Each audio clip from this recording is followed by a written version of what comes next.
Muy buenas noches, hermanos y hermanas, que el Señor les bendiga. Es un gusto poder estar con ustedes nuevamente, una noche más de nuestro estudio bíblico del día jueves. Eh, bueno, estamos ya para dar inicio, son las 7:05 de la noche. Le doy la más cordial de las bienvenidas a todos y cada uno de ustedes. Gracias por acompañarnos, gracias por estar disponiendo este tiempo para que juntos podamos estar estudiando de la palabra de nuestro Dios. Así que, bueno, pues estamos ya para iniciar nuestra sesión número 21 de nuestro estudio bíblico. Hemos ya terminado la historia de Israel o los libros históricos. Ahora entraremos al tema de la poesía o los libros sapienciales, como también se les conoce de alguna manera esta sección, esta tercera sección de los libros de la Biblia.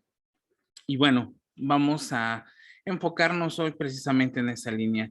Hoy por algunas circunstancias el internet ha estado fallando, así que si en algún momento la transmisión se pausa o alguna situación así, les pido de su paciencia. El internet ha estado fallando durante estos días, puede ser por el mal clima o bueno, hay algunos detalles que con el internet ha estado fallando. Entonces, por este jueves no voy a abrir la plataforma en Zoom, sino que vamos a estar únicamente transmitiendo por YouTube. Así que si usted se está conectando en YouTube, recuerde dejarnos ahí un comentario en el chat para saber quién estuvo con nosotros o quién está con nosotros durante esta transmisión. Así que sea bienvenido y vamos a orar, vamos a poner en las manos del Señor este tiempo para que juntos podamos ir avanzando en nuestro tiempo de paso a paso por el Antiguo Testamento. Padre bendito, en el nombre de Cristo Jesús, gracias te damos, oh Dios, por tu amor y por tu misericordia, Señor, porque hasta aquí tu mano poderosa nos sostiene, tu mano poderosa nos asiste, Dios. Así que, Padre Celestial, en el nombre de Cristo, Señor, queremos pedirte de tu dirección y sobre todo, Señor, que sea tu Santo Espíritu quien vaya enriqueciendo, Padre, el conocimiento de nuestras vidas para poderlo poner en práctica, para compartir con otros el mensaje, Señor, de tu palabra. Así que, Dios bendito, nos ponemos en tus manos, usa mis labios y abre nuestro entendimiento. En Jesús, amén. Bueno, hermanos, pues estamos ya para dar inicio a esta transmisión, así que vamos a visualizar la diapositiva de esta noche. Déjenme compartir por aquí mi presentación, en la cual, bueno, podemos mirar un poquito ya a detalle lo que estaremos estudiando el día de hoy. Así es que, bueno, pues el tema de este día se titula Dios y la poesía. Vamos a ya comenzar a ver lo que es de Job hasta Eclesiastés para podernos enfocar ya de lleno en esta parte de la Biblia. Entonces, vamos a ver un poquito el contexto. Esta tercera división de los libros del Antiguo Testamento consiste en los libros de la poesía o libros sapienciales por el contenido o por el gran contenido de aportación espiritual que tienen para la vida del cristiano, pero que también en su momento la tuvo para los cristianos. Perdón, para los judíos. Recuerde que ya después del libro de que hemos pasado la historia de Israel, nos enfocamos ahora específicamente en el reino del sur, con el pueblo judío, recuerde Judá y Benjamín. Después de muchos de esos textos, se cree que se escribieron o se redactaron después del exilio, ya para los tiempos finales, en tiempos complicados, tiempos donde el pueblo de Israel necesitaba dirección. Entonces, estos libros se les conoce poesía porque están escritos a manera de poemas. Realmente, quizás no cumplen la regla gramatical o la lírica de la poesía hispanoamericana o latina, sino que es más una poesía meramente hebraica, una poesía meramente hebrea, que respeta ciertas circunstancias. Entonces, también se les llama libros sapienciales o de sabiduría, ya que son una reflexión entre los problemas del hombre en el tema del vivir y una reflexión también sobre experiencias y la actitud que debemos tener ante estas situaciones. Entonces, el propósito de estos libros es ayudar a cada uno de nosotros a entender cómo interpretar circunstancias de vida. Por eso, el libro de quizás el más popular, el libro de Proverbios, muchos dirán, bueno, también hay otras culturas que tienen proverbios, como el caso de la cultura china, que también tiene proverbios de algunos personajes de su historia, pero bueno, estamos hablando de que son ayudas para el ser humano, para el individuo, en este caso para el pueblo de Israel, ahora para el cristiano, sobre cómo asumir la vida diaria. y en este caso, cómo agradar a Dios. Y vamos a ver el primer libro, o vamos a ver un poquito a detalle, vamos a hablar este día en función de los libros que tenemos por delante. En este caso es el libro de Job, aunque los vamos a ver un poco más a detalle y nos vamos a enfocar meramente al libro de Job.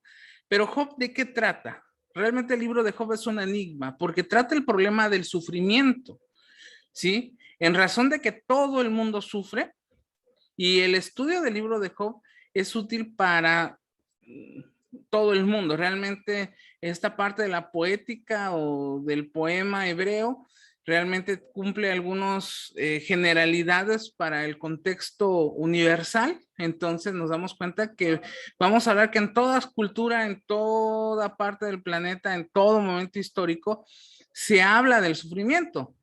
Entonces, pero Job lo va a tomar desde el punto de vista personal, antes que desde el filosófico. O sea, este no es nada de ningún concepto platónico, socrático, sino más bien es el sufrimiento humano visto desde la creación de Dios. Vamos a hablar un poquito de algunos enigmas que tiene Job, pero bueno, nos vamos a enfocar en que Job trata de considerar nuestras dificultades y nuestro sufrimiento a la luz precisamente de lo que Dios espera del hombre. Después tenemos los salmos. Los salmos, ¿sí? Aparte de ser una lectura muy poética, pero vuelvo al tema, estamos hablando de algo que en el tiempo hebreo se le conocía como el salterio. No el instrumento musical, sino un género literario para adorar a Dios, que fue acuñado precisamente por los levitas, posteriormente por los sacerdotes, y fue dedicado para adorar a Dios. ¿Sí?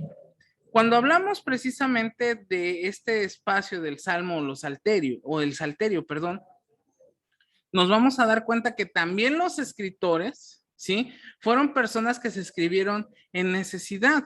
Por eso es que muchas veces vemos salmos de aflicción, de sufrimiento. De hecho, en el culto hebreo, en el culto judío, muchos de estos salmos parece que se recitan llorando, ¿sí? ¿Por qué? Porque precisamente vienen desde lo más profundo de aflicciones que la gente estaba viviendo, hablan de la fe, hablan de la provisión de Dios. Así que algo que tienen los salmos y que quizás muy probablemente nos cuesta trabajo entender es que proveen un estímulo, un ánimo y una fortaleza para la vida diaria. Si se da cuenta, todos los domingos comenzamos con un llamado a la adoración que tomamos puede ser en alguna porción de los salmos o en alguna otra porción de la Biblia, pero específicamente estos salmos van a proveer palabras de ánimo y de fortaleza para quienes los están leyendo. Después tenemos el libro de Proverbios. Los proverbios o sabiduría, ¿sí? Este es diferente a otro libro de los libros deuterocanónicos que ya hemos hablado, que también se llama sabiduría. Muchos pensarán que es la segunda parte, pero no tiene nada que ver porque el libro de sabiduría fue escrito en otro contexto, fue escrito por otro autor. En este caso, este se le asume a Salomón y tiene otro propósito, pero la sabiduría que nos va a proveer el libro de Proverbios son a cuestiones para la vida diaria y nos van a indicar cómo seguir los caminos de Dios, ¿sí? Permitiendo que Dios sea la primicia en nuestra vida. También son conclusiones breves acerca de diferentes aspectos de la vida. De hecho, vamos a ver que los proverbios tienden a ser pregunta, respuesta y posiblemente una reflexión, ¿sí? De hecho, el salmo más interesante que se ha estudiado es el proverbio a la mujer virtuosa. Comienza diciendo mujer virtuosa y hace una pregunta, ¿quién la hallará? Basándose un poco en esta línea, en esta métrica o en esta forma de pensamiento. Y después tenemos Eclesiastés, o también conocido como el libro del predicador, que también se le atribuye a Salomón, pero en una etapa ya muy tardía de su vida como rey, y son precisamente preguntas que surgen de la búsqueda del gozo y del significado de la vida. Realmente hay muchos libros que hablan acerca del propósito de la vida, ¿sí? Por ahí yo he citado un libro del pastor Edwin Castro que se llama Hasta el último suspiro, donde va a citar muchas fórmulas que están en el libro de Eclesiastés, como el famoso Eclesiastés 29. Yo sé los planes que tengo para ustedes, afirma el Señor. que es el canto de los exiliados. Y uno puede decir, bueno, entonces, ¿cómo se le atribuye a Salomón si está hablando de los exiliados? Bueno, recuerden que con el paso del tiempo, cuando hablábamos un poquito de que entre Esdras y Nehemías mandaron a recuperar mucha de la literatura que ya se había escrito, basado precisamente en los escritos de Salomón, es que se formula precisamente el libro de Eclesiastés. No es meramente que Eclesiastés lo haya escrito Salomón, sino que a partir de aquí vamos a ver muchas veces que no necesariamente el autor es el autor intelectual o el agiógrafo o el escribano o amanuense, según lo queramos traducir, sino que son escuelas de pensamiento. Y después tenemos Cantar de los Cantares, otro libro que hablábamos la semana pasada, que al igual que el libro de Esther no menciona a Dios, pero son una serie de poemas que hablan acerca del amor. Y acuérdense que la base principal del amor en la tradición hebrea es Dios. Por lo tanto, va Salomón y algunos de los escritores que también aparecen aquí nos van a hablar de cómo ese amor es el bien más elegible para el tema de la vida humana. Por eso es que Wesley o John Wesley, cuando habla acerca de la santidad, también va a hablar del amor perfecto, que es otra forma de poderlo traducir. Un dato interesante, un dato curioso, ¿sí? Para aquellos que tienen Biblias de estudio, no sé si ustedes han podido darse cuenta, pero con excepción del libro de Job, ¿sí? Ninguno del resto de los libros poéticos, llámese Eclesiastés, Proverbios, Cantar de los Cantares y Salmos, tienen un bosquejo, ¿sí? Como un esquema de cómo se va realizando, ¿sí? ¿Por qué? Porque no ha sido posible poderlo bosquejar. Es más, de hecho, muchos de los salmos que tenemos nosotros en el libro, en la Biblia Reina Valera o en las versiones ya latinas, aunque están separados por bloques o por capítulos, en el original, en el Tanaj, que podemos decir, llevan un orden totalmente diferente. Y de hecho, aunque se ha tratado de bosquejar, ha sido muy difícil. Por eso el libro de los Salmos está por libros, el libro de Proverbios está por secciones. Y digo, aunque en muchas Biblias sí aparecen, dirán, no, sí, pastor, en la mía sí aparece, pero realmente es más una forma de estructurar el texto, porque acuérdese, esto es bien importante, y de hecho por ahí hace un tiempo compartí esa lectura. Hay una Biblia que se llama la Biblia del lector, que es una Biblia que no está versiculada, no tiene capítulos ni versículos, ¿sí?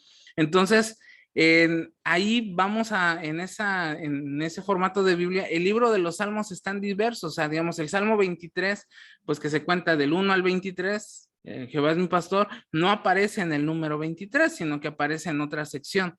Entonces, esto es solamente un detalle, que los libros poéticos difícilmente se pueden bosquejar para hacer un estudio sistemático. Por eso es que aunque hay por ahí estudios, el Tesoro de David, que es uno de los libros, que era un libro que hizo Carlos Spurgeon, y que por ahí Samuel e Eliseo Vila han estado, bueno, en su momento trabajó el hermano Samuel Vila y ahora su hijo Eliseo, de un libro han sacado como 4 o 5 tomos, que son comentarios a los salmos. El doctor Samuel Pagán también tiene varios libros sobre el tema de los salmos. John Lamb también tiene por ahí otro libro sobre los salmos, pero todos concluyen en algo, que es muy difícil poderlos bosquejar para un estudio sistemático. No se, desde el contexto histórico, ya que muchos salmos sacan de contexto en el cual están. ¿Por qué? Porque son una compilación de escritos. Entonces solamente dejo ahí el dato curioso. Vamos a ver algunos bosquejos, quizás estos son los bosquejos más comunes precisamente sobre estos libros sapienciales. Job, perdón, al comenzar a hacer un libro de corte ya poético o de ser a manera de un poema, nos vamos a encontrar precisamente esta sección donde está un prólogo, ¿sí? Donde vamos a ver toda una historia de quién era Job. De hecho, el domingo pasado recordarán que para hablar un poco acerca del enigma de la santidad, que es el tema de este mes que estoy abordando en las prédicas dominicales, lo abordé desde Job capítulo 1 y vemos quién nos dice quién era Job. Después viene un tiempo de diálogos entre Job y sus amigos, ¿sí? Y después esos se van a convertir en discursos, el primer ciclo de discursos, después viene una segunda línea de discursos, una tercera, después discursos de Eliud, después discursos con Dios, es interesante, y después viene el cierre con el epílogo del capítulo 42, del verso 7 al verso 17. Y esto es importante poderlo rescatar. Acuérdense, estamos hablando de poemas, no estamos hablando ya de historias. Sí, esto es importante. Cuando leemos la Biblia, y esto es un consejo que yo quisiera compartirles, necesitamos entender qué estamos leyendo. No es lo mismo leer una carta del Nuevo Testamento a leer un evangelio, a leer un libro histórico, a leer un libro profético. Cada una de estas literaturas tiene sus generalidades desde sus orígenes, ¿sí? Entonces, cuando hablamos de poesía, no estamos hablando de poesía hispanoamericana o poesía latina, estamos hablando de poesía hebrea, que rompe un poco los esquemas. Así que, por eso es que es importante mirar esto, digamos. Después tenemos los bosquejos de salmos, donde me gustó bastante para poderlo entender. ¿Cuáles son los salmos de David? Porque a veces decimos, todos son los salmos de David. Normalmente se cree que del 1 al 72. Después vienen los salmos relacionados con Coré, que es del Salmo 73 al 89. Después tenemos una compilación de salmos sin título, ¿sí? Aunque va a decir pastor, pero en mi Biblia sí tiene, sí, pero acuérdense que ya nuestras Biblias pues ya tienen un proceso más adelantado, estamos hablando un poquito del contexto donde se escribieron estos textos. Y después tenemos los salmos que se usaban para la adoración. Esto es interesante, salmos que eran o que son usados precisamente para el Sabbat, para las fiestas solemnes, para los días de reposo o el día de reposo en la cultura hebrea. Entonces aquí tenemos un bosquejo interesante. Después tenemos una propuesta de bosquejos del libro de Proverbios, donde vamos a ver que los proverbios del 1 al 9 parece un discurso. De hecho, si usted ha visto algunas Biblias, parece que va de corrido, principal a NBI y la Biblia de las Américas, lo podemos ver. Después vienen los proverbios que sí son de Salomón, o sea, que están atribuidos a Salomón, ¿sí? Entonces ahí tenemos del 10:1 al 22:16. Después se llega a mencionar de un sabio, así literal, del sabio. Entonces tenemos que son los que van del 22:17 al 24:22. Después vienen los proverbios sobre la ociosidad. Después tenemos salmos de Salomón que copiaron los hombres de Ezequías. Acuérdense de la historia de los reyes de Israel, ¿sí? Después tenemos los proverbios del rey Lemuel, ¿sí? Y terminamos con la oda a la mujer virtuosa o el proverbio a la mujer virtuosa, que hasta el día de hoy sigue sin tener un autor intelectual. ¿Cuáles son? Hemos hablado siempre de palabras claves durante nuestro estudio y hay algunas palabras como estas que van a encontrar como Selah o Zeta, Masquil o Eslón. Va a decir, ¿qué pasa cuando yo encuentro en mi Biblia estos textos? Se leen, no sé. Quizás hay otros más como J-A-H. Ahí le voy a dar un tip. Cuando usted le toque hacer una lectura en un programa, una lectura devocional y encuentre ese tetragramatón de J-A-H, J-H-A, que normalmente aparece así, se traduce como Jehová. No hay mayor problema con eso. Solamente acuérdese que el nombre de Dios en la cultura hebrea no se menciona. Entonces, pero después vamos a encontrar esta palabra Selah o Zeta, que ocurre con mucha frecuencia más en el libro de los Salmos. Y esta es una interpretación que indica pausa, así como la coma en nuestro idioma. Si usted va leyendo y ve una coma que no te tienes que esperar. Yo recuerdo cuando me estaban enseñando gramática en la Secundaria, decía la maestra, cuando vean una coma, cuenten 3 segundos y sigan avanzando. Ese es un ejemplo. ¿Sí? También podría indicar en la lectura hebrea un cambio de volumen o un cambio de actitud. Puede ser de alegría y después a lloro. Puede ser de tono alto a tono bajo. Posteriormente vamos a encontrar este otro que se llama masquil. ¿Sí? Que decimos, ¿y esto qué significa? Bueno, cuando encontramos esta frase nos estamos refiriendo a un poema cuyo propósito era enseñar o instruir. O sea, era como un poema didáctico. Después tenemos esta otra frase, eslón, ¿sí? Que son las colinas sobre las cuales fue construida la ciudad de Jerusalén y posteriormente el término llegó a significar todo Jerusalén o Sión, más bien, que también se traduce como Sión. Por eso cuando vemos que muchas veces vemos esta palabra, creo que aquí se quedó como mayúscula, pero realmente es Sión o Eslón, según algunas versiones de la Biblia, vuelvo a mencionarlo. Por eso cuando decimos que Dios vendrá de Sión, es porque Dios viene desde su pueblo, o bueno, desde las colinas de Jerusalén. Y bueno, vamos a detalle esta noche al libro de Job, ¿sí? En el libro de Job, que es donde estamos hoy, o nos vamos a enfocar este jueves, precisamente. Vamos a ver, ¿quién fue el escritor y cuándo se escribió el libro de Job? Bueno, seguimos con los enigmas de la Biblia. No se sabe cuándo se escribió este libro, pero la historia nos va a narrar que sucedió en el tiempo patriarcal, ¿sí? En el tiempo de los patriarcas de Israel. Y que posiblemente que la escritura misma haya tenido, bueno, se haya podido haber encontrado, se haya podido rescatar mucho más tarde. Algunos de los que piensan creen que fue el mismo Job que escribió este libro, y ahorita vamos a hablar de algunos de estos enigmas. ¿Por qué? Porque él es el mismo protagonista, él va contando su propio sufrimiento. Pero si nos vamos a la lectura, sería un poco difícil que Job lo haya escrito en los capítulos 1 y 2, que es donde prediqué este fin de semana que pasó. Pues, ¿cómo es posible si la misma Biblia nos dice que Dios y el hombre no se pueden ver? ¿Cómo es posible que Job haya sido testigo del plan en el cual precisamente Dios dice que pues se le entrega su vida a Satanás para que sea probado, sea tentado? Y después en el capítulo 42, ¿no? Cuando él mismo narra cómo terminan los días de Job. Entonces, por eso es que se cree que fue un poeta que entendió la profundidad del sufrimiento humano. Y de hecho hay algunas teorías precisamente sobre este libro, sobre su escritura, ¿sí?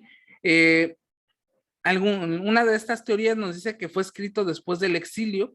Recuerden que el pueblo de Israel vivió por una situación muy difícil, y la forma en la cual está redactado, pues nos merece la atención de poderlo ver así. Sí, cuando la nación y el templo fueron destruidos por los babilonios, los israelitas fueron condenados a una vida de miseria y sufrimiento. Puede sonar algo razonable, porque entonces sería un poco como el relato de la creación, donde Adán y Eva representan a toda la humanidad, y entonces Job estaría representando a todo el pueblo hebreo y su sufrimiento que vivieron. Sería interesante hacer una lectura, o yo le invitaría a que haga una lectura. Este es uno de los libros más fascinantes, de hecho, libro que se publica sobre el tema de Job. Trato de adquirirlo para poder ir mirando qué opciones hay. De hecho, hay hasta un cómic bastante interesante sobre la vida de Job.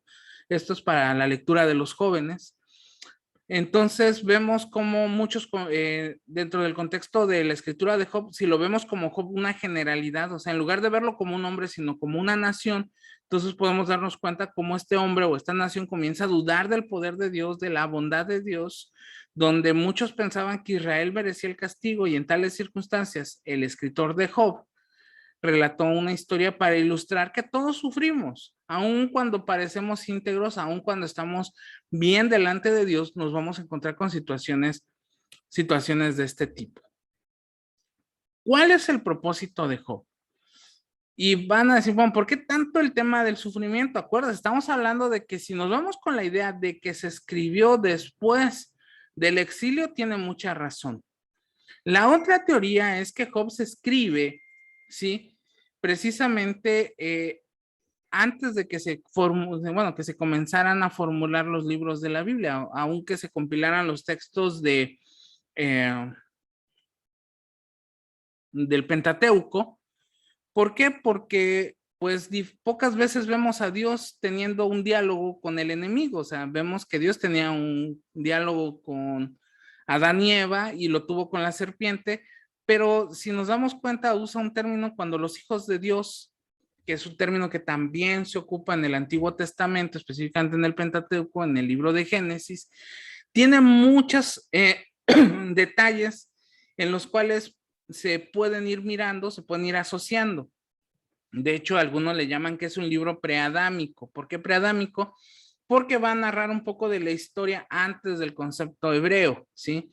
Entonces, por eso es que digo, existen algunas teorías por el tema, de hecho, va a mencionar a personajes como el Leviatán, la serpiente antigua, menciona a Satanás, menciona situaciones de ese tipo. Entonces, pero vamos a enfocarnos con la línea del sufrimiento, creo que es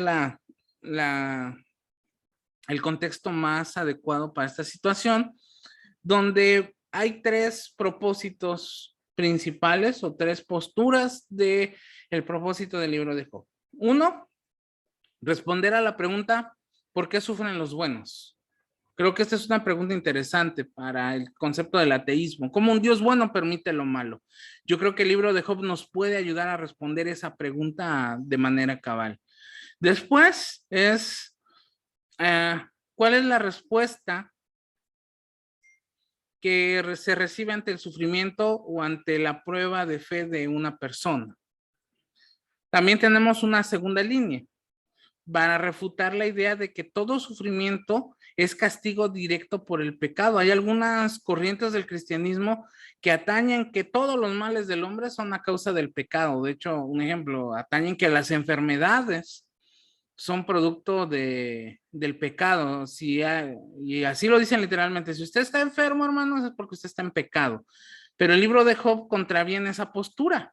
Yo no sé si ellos en sus Biblias tendrán el libro de Job o lo arrancan para que la gente no lo lea y poder entender que entonces sí el pecado, todos los males de la humanidad son producto del pecado. Y hay una tercera línea que es para mostrar que Dios está presente con su pueblo en medio del sufrimiento humano. Yo creo que las dos primeras, bueno, la primera y la tercera postura, creo que se apegan mucho al concepto bíblico.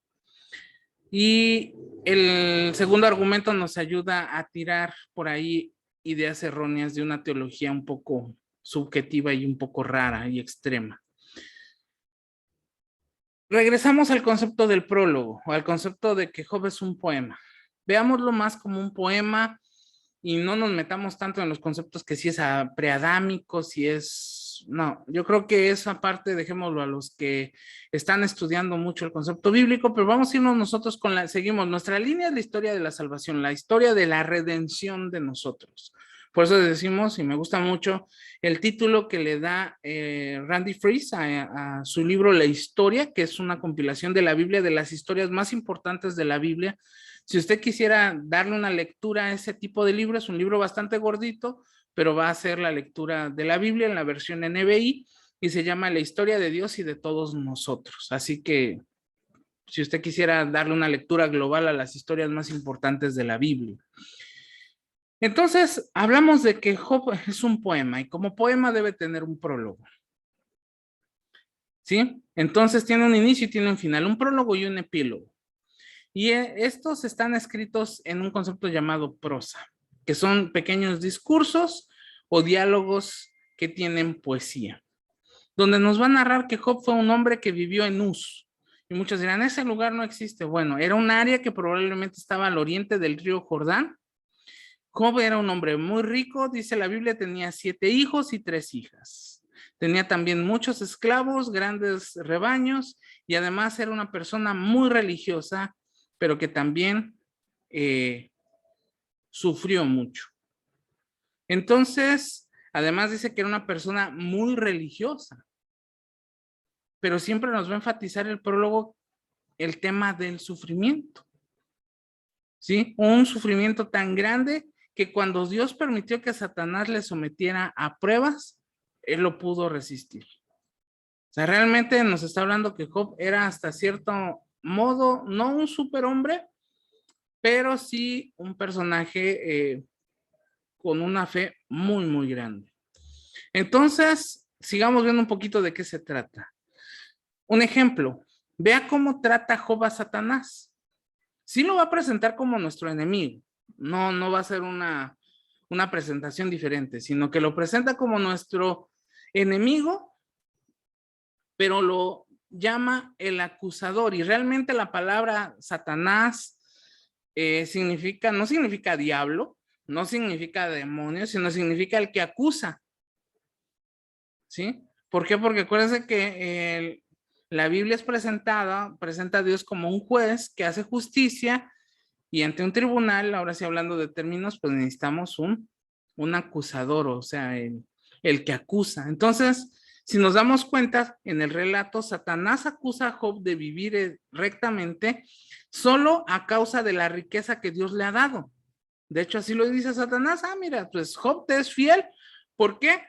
Porque todo lo que tú le has dado, todo lo que tú le has concedido, pero quítaselo y vas a darte cuenta que te va a negar. Y Dios decide, ok, pruébalo y vas a ver que Job es fiel. Quizás esto es interesante, o sea, porque muchas veces vemos a Satanás como una cuestión muy fuera de nuestro entorno o muy dentro de un aspecto demoníaco, muy en el contexto del Nuevo Testamento, pero en el Antiguo Testamento el enemigo era visto como el que acusaba, ¿sí? Por eso tenemos en el Nuevo Testamento, ¿quién acusará a los elegidos de Dios? Por eso Jesús dice, les voy a dejar un abogado. ¿Por qué? Porque va a haber un fiscal, o sea, de hecho el término correcto, dice el pastor Samuel Pagano, un erudito en el Antiguo Testamento, específicamente en la literatura sapiencial, él decía, realmente el término Satanás significa el fiscal, el que acusa, el que presenta el argumento acusador. Entonces tenemos aquí esta situación. Cuando vemos a Job en esta línea, nos vamos a dar cuenta que Satanás acusa a Job de algo que no es cierto, o sea, de una mentira. Por eso a Satanás se le titula como el padre de la mentira, porque no es cierto, o sea, Dios no estaba bendiciendo a Job solamente por lo que él tenía. Y después, ya en la segunda parte, comienzan estos diálogos, ¿sí? Parte del libro eso está en un diálogo. Y está escrito de manera poética, y vuelvo al punto, no es romance, no es nada de las figuras poéticas que nosotros conocemos, porque entonces no nos cuadra. Aunque, bueno, la versión Reina Valera, o sea, Casiodoro de Reina y Cipriano de Valera, al ser españoles, trataron de cuidar un poco esa parte del romance de su tiempo. Entonces, posiblemente sí tendrá un tinte así, pero tenemos que verlo un poco más a la luz del concepto hebreo. Entonces, este diálogo sucede primero entre Job y sus amigos, luego entre Job y Jehová y Dios. Por eso es que digo que se le da ese tinte de preadámico, porque Dios tenía contacto con el hombre, tenía diálogo antes de la caída de Adán y Eva. Por eso se usa ese título preadámico. Si no estamos pensando en otras situaciones, sino que también vemos que el diálogo que tenemos sucede ahora entre Job y sus amigos y al final Job les da su opinión y seguidamente también Job da su respuesta. ¿Cómo están distribuidos estos diálogos? En el capítulo 4 y 5 va a aparecer un hombre llamado Elifaz, ¿sí? Y Job le da su respuesta a los argumentos de Elifaz. Después en los capítulos 6 y 7 va a aparecer un hombre llamado Bildad, ¿sí? Y Job le va a responder en los capítulos 9 al 10. Y después aparece un hombre llamado Sofar en el capítulo 11 y Job le va a responder en los capítulos 12 al 13. Entonces vamos a ver que este diálogo lleva, nos dice aquí el material, que son 3 ciclos de discursos, ¿sí? Indicados cómo se van cumpliendo los ciclos de argumentación. O sea, primero es argumentación, respuesta, después Job deja hablar y después dedica un largo tiempo a dar su respuesta. Después tenemos el epílogo, sí, o sea, la parte final. Y el epílogo nos va a describir cómo Dios le restaura la fortuna a Job. O sea, no quiere decir, bueno, ya que Satanás lo abrumó, entonces Dios de premio de consolación le restaura, ¿no? Sino más bien nos va a mostrar cómo Dios hace las cosas nuevas. Que este es un detalle bastante interesante de la lectura apocalíptica, y ya lo vamos a ver más adelante, de la literatura profética, donde vemos que Job se arrepiente porque reconoció que estaba en la presencia de un Dios santo, ¿sí? Entonces ahí vemos otro cambio en la literatura. También comprendemos que había cosas que él nunca lograría comprender, que los amigos tuvieron que reconocer que Job era un hombre justo, porque sus acusaciones en contra de Job estaban de alguna manera equivocadas. Y posteriormente tenemos cómo Dios va a bendecir a Job el doble de lo que había tenido antes, con muchos años más de vida. Por eso es que esta otra parte del texto nos habla más allá de la cuestión después del exilio, ¿sí?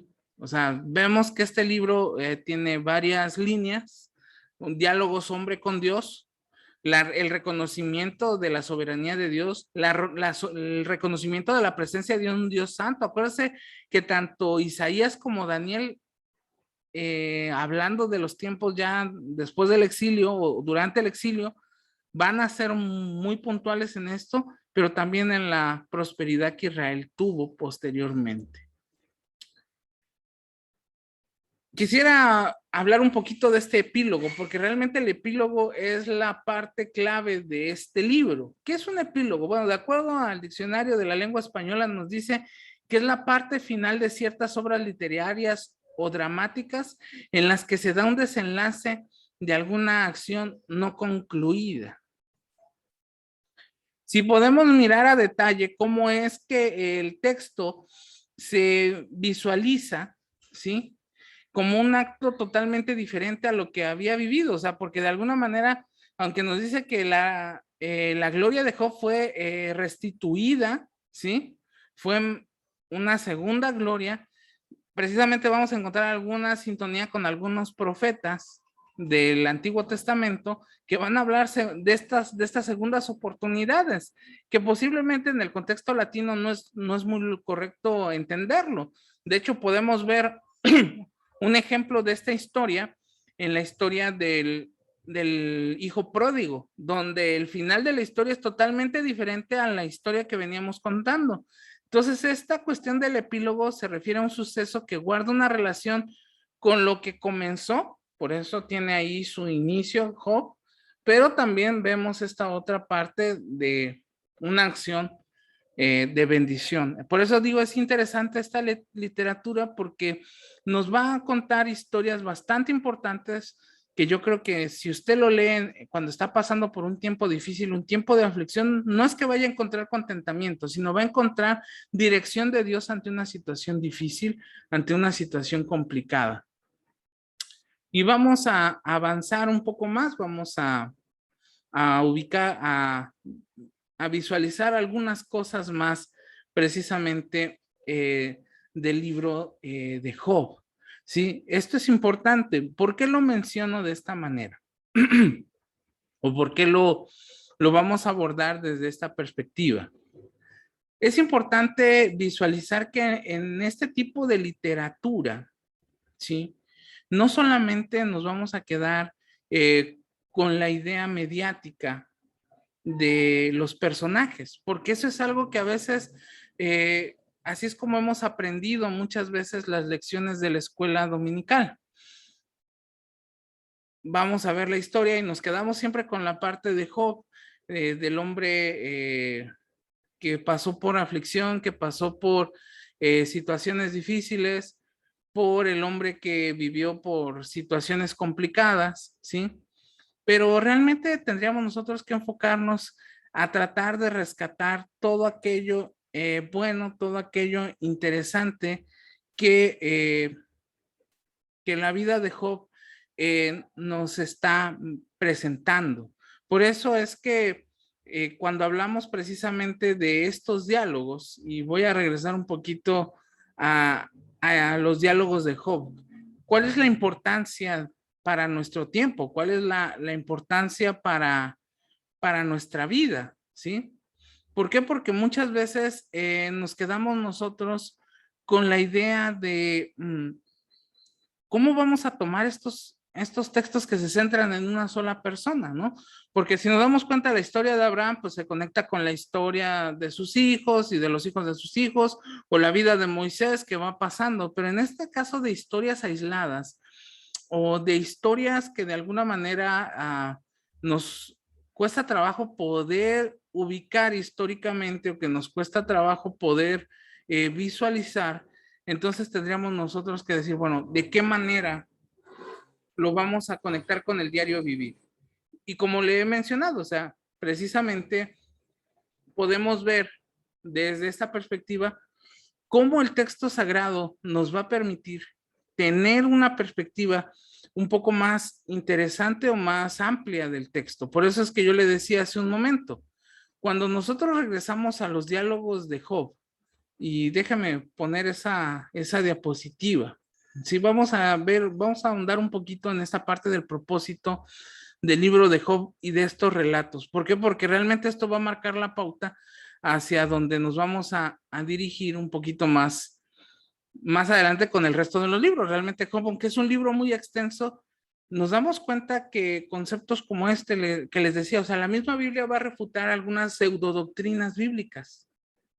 Sí, porque esta fue una corriente que entre los años 80 y los años 90 permeó mucho en la iglesia, donde se nos decía que todo el sufrimiento y todo el castigo está directo con el pecado. Entonces, si nosotros tomáramos esa idea, ahora que estamos viviendo estos tiempos de pandemia, estos tiempos tan complicados, entonces vamos a decir, no, pues sí, se tiene razón, ¿sí? En el cual, pues sí, la pandemia es producto del pecado del mundo, ¿no?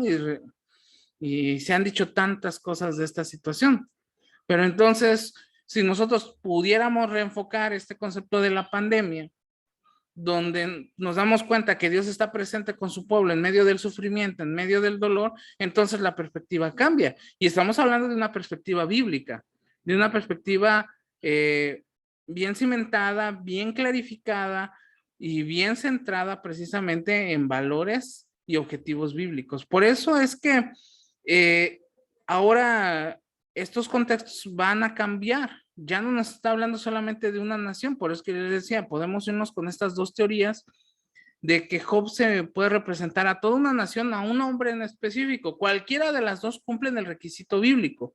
Pero cuando vemos el prólogo, que es a donde quiero llegar, perdón, a los diálogos, y después me voy a regresar un poquito al prólogo, precisamente es el tiempo que Job le dedica a las respuestas. O sea, si usamos un poquito esta métrica de que en los capítulos 6 y 7 habla precisamente este hombre llamado Bilad, y Job va a tomar otra misma cantidad igual de capítulos y va creciendo su argumento. Esto es algo que mencionan algunos comentaristas. ¿Cómo es que en los primeros diálogos Job pues responde con la misma cantidad de argumentos, pero a mayor cantidad de ataques o a mayor cantidad de preguntas, vamos a tener una mayor cantidad de respuestas, vamos a tener una mayor cantidad de argumentos a favor de esta situación? Entonces, esto es algo importante. La sabiduría que encontramos en la Biblia tiene que ayudarnos a que vayamos creciendo. Ese es un argumento que la Biblia tiene, que el hombre tiene que ir creciendo. Y los libros sapienciales o los libros de la poesía hebrea tienen que ayudarnos a crecer. No solamente son como que los libros bonitos o los pasajes donde vemos historias o porciones bonitas para poder poner en una tarjeta, decía un profesor del seminario, sino que nos tienen que llevar a una reflexión más profunda, a una reflexión más consistente, a una reflexión basada precisamente en argumentos de mayor peso. Así que pues vamos a visualizar esto, que Job fue un hombre que fue creciendo, así como en algún momento hablamos a detalle, precisamente, de cómo es que Pablo fue creciendo en conocimiento, fue creciendo en sabiduría, fue creciendo en argumentos. Así es que nos damos cuenta que también Job fue un hombre que fue creciendo. Y lo que hablábamos hace un momento, para dejarlo en claro, cómo es que es visto el enemigo en la Biblia. ¿Por qué? Porque realmente también el concepto de Job sobre Satanás nos va a ayudar a tener claro qué lugar corresponde el enemigo, porque a veces hemos pensado que Satanás es el culpable de todos los males. Una mala lectura del libro de Job, entonces podríamos decir, como lo hizo en algún momento algún ateísta, dijo, ay, no, pues entonces, a ver, ¿cómo un Dios bueno le permite a un ser malo que le haga daño a su creación? Entonces, eso es ilógico. No, esa sería una lectura fuera de contexto del modelo bíblico, sino tenemos que hablar de una lectura totalmente contextualizada, donde Satanás es visto precisamente como el acusador. Si nos damos cuenta, con este argumento, Satanás no tiene autoridad, no tiene poder, ¿sí? Aunque algunos dirán, entonces, ¿qué fue lo que le fue arrebatado a Satanás en la resurrección de nuestro Señor Jesucristo? Sí, bueno, ahí tendríamos que hacer ya todo un estudio un poco a detalle sobre ese concepto, pero nos damos cuenta que Satanás, al ser un ángel caído, ¿sí? Solamente va a ser el que va a ocupar los argumentos del ser humano, los elementos del ser humano con los que el hombre está viviendo o con los que el hombre se ha enfrentado y los va a usar en su contra, o sea, va a ocupar todos los elementos en nuestra contra como un acusador. Por eso yo les decía, citando un poquito el concepto del pastor Samuel Pagán, lo presenta como el fiscal, como el que va a acusar, va a ocupar todos los elementos que existan o todos los elementos posibles en nuestra contra. Entonces, hoy realmente el estudio no ha sido tan largo, realmente ya que quiero dedicar el tiempo a las otras secciones, por eso es que hoy nos vamos a detener hasta aquí, en el cual, bueno, si nos damos cuenta, creo que Job hoy le da mucha luz a conceptos de nuestra fe. Por eso digo, es uno de los libros más enigmáticos, pero creo que también es uno de los libros más claros para poder hablar de la vida cristiana. Así que vamos a detenernos hoy hasta esta sección, ¿sí? Hemos concluido, realmente nos damos cuenta a detalle de qué se trata este libro de Job y en el cual, bueno, vamos a poder seguir estudiando, vamos a seguir hablando a detalle poco a poco, pero nos vamos a enfocar también a visualizar un poco los salmos, porque dicen 150 salmos y el pasaje más largo de los salmos es el Salmo 119. Híjole, entonces, ¿cuándo vamos a acabar de visualizar el texto bíblico? Así que no, yo creo que más bien tendremos que ir con expectativas de ver qué es lo que Dios nos quiere enseñar, qué es lo que Dios tiene para nosotros. Y yo espero que precisamente si algunos de nosotros estamos pasando por situaciones difíciles o alguien nos pregunta, vayamos a hacer una lectura del libro de Job. ¿Se da cuenta? Creo que es algo interesante. Cada vez terminamos siempre con una motivación a leer algún libro de la Biblia para alguna situación contextual de nuestro tiempo. Así que vamos a terminar este estudio, vamos a concluir esta noche de estudio bíblico, vamos a orar y vamos a despedir nuestra transmisión. Padre Celestial, gracias te damos. Cuando inquirimos en la lectura de tu palabra, cuando visualizamos, Señor, lo que tú tienes para nosotros, nos damos cuenta, oh Dios, que es tu amor y tu misericordia la que nos permiten seguir hacia adelante, pero que nos vas dando luz en medio de situaciones difíciles. Así que Dios bendito, hoy gracias te damos por traer todo este conocimiento, toda esta información para nuestra vida. Así que Padre Celestial, en el nombre de Cristo, agradecidos somos, Señor, por tu bondad, por tu misericordia, por haber estado con nosotros. Ahora, Señor, permítenos retomar nuestras actividades, descansar para concluir la semana y estar preparados para el jueves tener un tiempo de adoración a tu nombre. Perdón, el domingo tener un tiempo de adoración a tu nombre. Así que Dios Todopoderoso, gracias por este jueves, gracias por este día y por tu bendición. Señor, en el nombre de Cristo Jesús, quédate con nosotros. Amén. Bueno, hermanos, de esta manera concluimos nuestro tiempo de estudio bíblico. Recuerde, los niños el día sábado a las 6 de la tarde con nuestra hermana Alma, los adolescentes nos estamos reuniendo a orar con nuestro hermano Orlando, los sábados también a las 7:15 de la noche, y nos vemos el domingo para adorar y seguimos hablando de santidad, seguimos hablando de perfección cristiana, seguimos hablando de perfección desde el concepto de la Biblia, así que podemos seguir ahondando más en este tema, así que nos vemos el próximo domingo, sígase cuidando, la recomendación, hermano, concluya su proceso de vacunación, tenga completo su esquema y sigamos orando para que pronto esta tercera ola de contagios pase y con ello el Señor tome el control de esta situación que vivimos. Así que nos vemos, nos saludamos la próxima transmisión. Que la paz de Dios sea con ustedes. Muchas bendiciones, hermanos. Y como les digo, sígase cuidando y que la paz de Dios le acompañe en este tiempo. Así que Dios le bendiga, Dios le guarde. Bendiciones.